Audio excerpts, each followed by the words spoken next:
Hello, this one is called Ancestors Truth with Love. Ukweli wa mababu kwa upendo. Transported to a land that was foreign to their native tongue. The native language was neither their own nor their oppressors, but the earth still recognized their energetic signatures as the seeds of her first love. Derived from the flesh and soul of the hidden sun, deformed by an evil notion to separate and divide in an effort to conquer the powerful souls of royal sons. Envied for their undeniable connection to the sun, hated mainly because their skin glistened instead of burned beneath the umbrella of Yua, giving the impression that the sun might kiss some and curse others. Not only were they loved by the sun, they also seemed to be favored by the earth as well. The trees danced to the rhythm of their drums as the wind echoed the sentiment of their psalms. If civilized had poster children, it would have been them.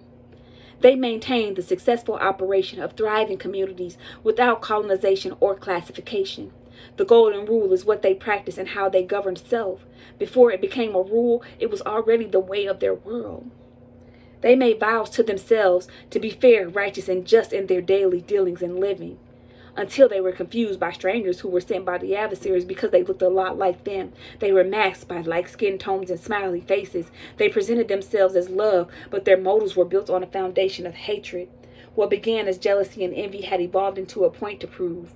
Darkness introduced itself as light and conned people into disowning their homes and abandoning the land that their forefathers earned.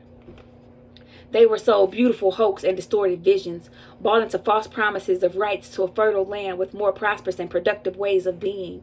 Many chose to board the boats with $1 and a dream that illusions could someday soon become their reality. The choices of the willing contributed to the captivity of the forced. Love was used as a weapon of mass destruction. They had no innate fear of the men that they faced. They feared the slaughter of their loved ones who were lured away from their safe and sacred places. Demasculated and humiliated, kingdoms were dethroned. All the while, a land was left to mourn the nurturing touch of its natives' love. A history was scrambled and ultimately devoiced. Why do they speak about slavery in school but only tell a fraction of the story? The fraction that introduces superiority and inferiority to children who would otherwise just see human beings. Intentionally and strategically planting seeds and blaming coincidence for the anxiety, aggression, rebellion, and anger erupting through the descendants of the souls who were tortured, chained, and shackled and more. They called it slavery to dumb it down, but it was diabolical at its finest. Self-proclaimed masters forced bestiality, for only a beast would force a parent to off themselves for refusing to kill their child as a punishment for disobedience. Raped and sodomized whole families in the presence of its members, feeding babies to alligators and hogs, separating parents from children, assassinating their self-worth and personal development on a level that caused their souls to hurt.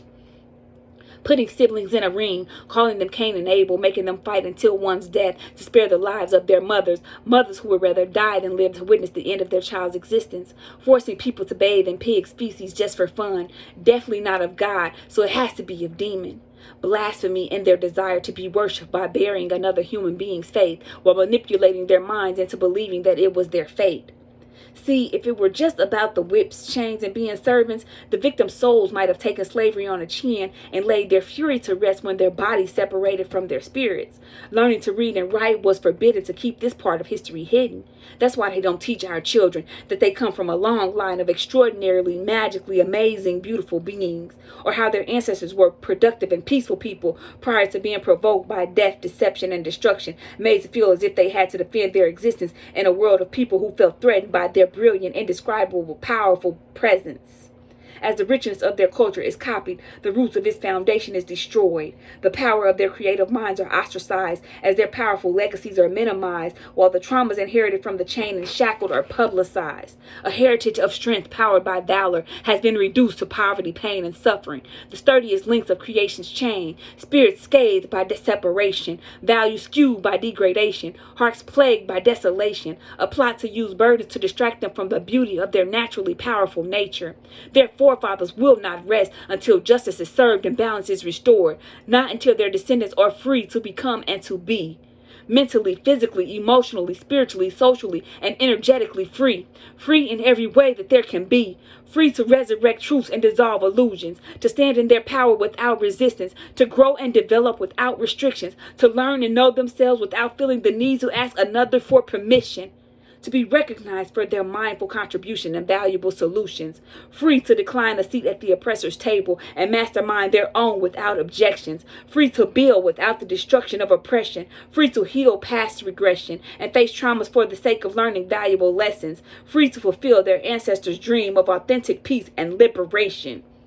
For these ancestors' plea is that they cannot rest until their descendants are free from mind manipulation and the reproduction of generational complacency fueled by systematic slavery. Is given. We who believe in freedom cannot rest. We who believe in freedom cannot rest until it comes. We who believe in freedom, we cannot rest. We who believe in freedom cannot rest until it comes.